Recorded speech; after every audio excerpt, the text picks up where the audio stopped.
De Victor Hugo, La pente de la rêverie. Amis, ne creusez pas vos chères rêveries, ne fouillez pas le sol de vos plaines fleuries. Et quand s'offre à vos yeux un océan qui dort, nagez à la surface ou jouez sur le bord. Car la pensée est sombre. Une pente insensible va du monde réel à la sphère invisible. La spirale est profonde, et quand on y descend, sans cesse se prolonge et va s'élargissant. Et pour avoir touché quelque énigme fatale de ce voyage obscur, souvent on revient pâle. L'autre jour, il venait de pleuvoir, car l'été cette année est de bise et de pluie attristé. Et le beau mois de mai, dont le rayon nous leurre, prend le masque d'avril qui sourit et qui pleure. J'avais levé le store aux gothiques couleurs. Je regardais au loin les arbres et les fleurs. Le soleil se jouait sur la pelouse verte dans les gouttes de pluie, et ma fenêtre ouverte apportait du jardin à mon esprit heureux un bruit d'enfants joueurs et d'oiseaux amoureux. Paris, les grands ormeaux, maisons, dômes, chaumières, tout flottait à mes yeux dans la riche lumière de cet astre de mai dont le rayon charmant au bout de tout brin d'herbe allume un diamant. Je me laissais aller à ces trois harmonies, printemps, matin, enfance, à ma retraite unie. La Seine, ainsi que moi, laissait son flot vermeil suivre nonchalamment sa pente, et le soleil faisait évaporer à la fois sur les grèves l'eau du fleuve en brouillard et ma pensée en rêve. Alors, dans mon esprit, je vis autour de moi mes amis, non confus, mais tels que je les vois quand ils viennent le soir, troupe grave et fidèle, vous avec vos pinceaux dont la pointe étincelle, vous laissant échapper vos vers au vol ardent, et nous tous écoutant en cercle ou regardant. Ils étaient bien là tous, je voyais leurs visages, tous, même les absents qui font de longs voyages. Puis tous ceux qui sont morts vinrent après ceux-ci avec l'air qu'ils avaient quand ils vivaient aussi. Quand j'eus quelques instants des yeux de ma pensée contempler leur famille à mon foyer pressé, je vis trembler leurs traits confus et par degrés pâlir en s'effaçant leurs fronts décolorés. Et tous, comme un ruisseau qui dans un lac s'écoule, se perdent autour de moi dans une immense foule. Foule sans nom, chaos, des voix, des yeux, des pas, ceux qu'on n'a jamais vus, ceux qu'on ne connaît pas.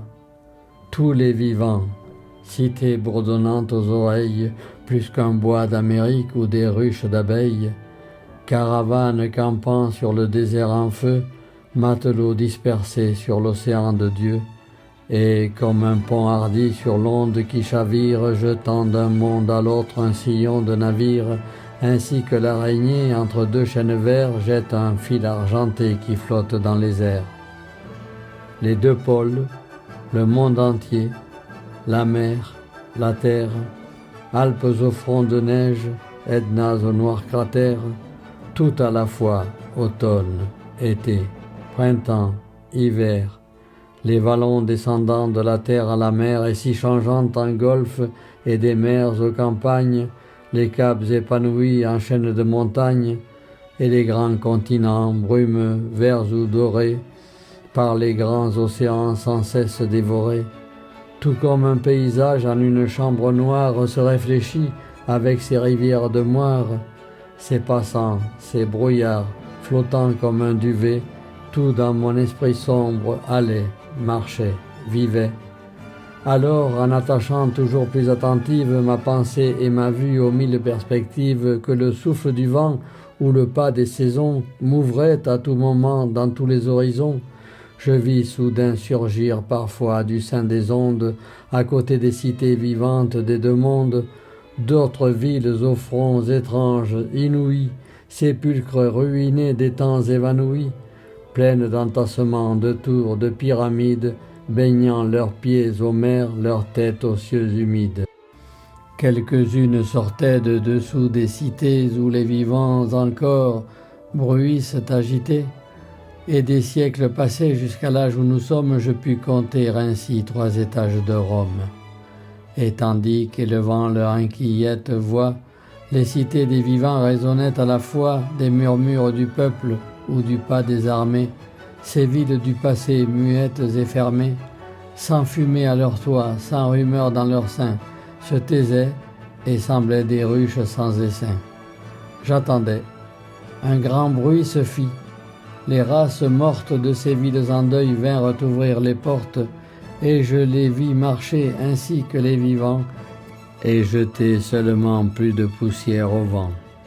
Alors, tours, aqueducs, pyramides, colonnes, je vis l'intérieur des vieilles Babylones, les Carthages, les Tyrs, les Thèbes, les Sillons, d'où sans cesse sortaient des générations. Ainsi, j'embrassais tout, et la terre est si belle, la face antique auprès de la face nouvelle, le passé, le présent, les vivants et les morts, le genre humain complet comme au jour du remords. Tout parlait à la fois, tout se faisait comprendre, le pélage d'Orphée et l'étrusque d'Évandre, les runes d'Ir Mansoul, le sphinx égyptien, la voix du nouveau monde aussi vieux que l'ancien. Or, ce que je voyais, je doute que je puisse vous le peindre. C'était comme un grand édifice formé d'entassements, de siècles et de lieux. On n'en pouvait trouver les bords ni les milieux. À toutes les hauteurs, nations, peuples, races, 1000 ouvriers humains, laissant partout leurs traces, travaillaient nuit et jour, montant, croisant leurs pas, parlant chacun leur langue et ne s'entendant pas. Et moi je parcourais, cherchant qui me réponde de degrés en degrés cette Babel du monde. La nuit avec la foule, en ce rêve hideux, venaient s'épaississant ensemble toutes deux, et dans ces régions que nul regard ne sonde, plus l'homme était nombreux, plus l'ombre était profonde.